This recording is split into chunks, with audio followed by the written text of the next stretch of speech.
I love the character. He's everything that I wish I could be as a man. He's good for the sake of good, and that's a fun character to try and portray. And the creative forces behind the film are fantastic. The world around him is a different place. He's from a different era, and I think that era really defines who he is. I think the modern day is a bit more flash and style, and a bit more selfish and a bit more impersonal.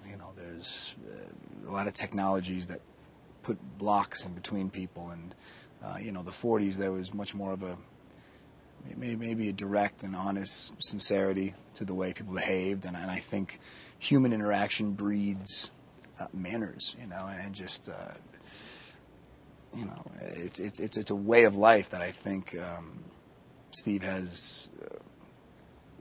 just become accustomed to, and it's a different world that he has to get used to.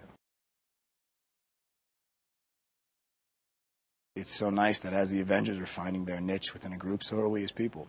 And it's great. It's so far it's been a very healthy family. It's almost too good to be true right now. I should knock on wood because things have gone so disgustingly well. It's almost, like I said, it's almost unbelievable. I hope it lasts, because we get along so well. And I said this earlier, one bad apple could spoil the bunch. You get one stick in the mud and it changes the dynamic. I think everybody in this cast is so fantastic. We get along so well.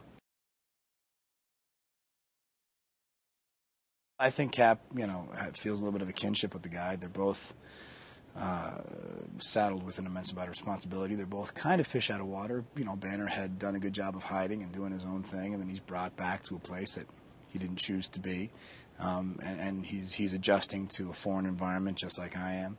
So I think there are similarities to their characteristics, or to their situation at least. And I think for the most part, I feel like Cap is kind of like a parent in a lot of ways. I think he just looks out for people.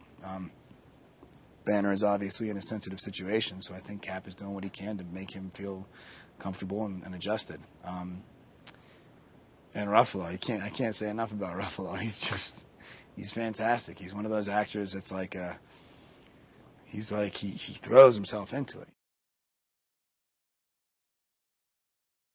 Well, I think first it's his understanding of the comic book world. He's a fan first and foremost. He knows comic books, so it's not like there's never a question in my brain as to whether or not the fanboys will approve of what we're choosing to do. If all of a sudden I'm shooting a gun and you think, well, would Cap shoot a machine gun?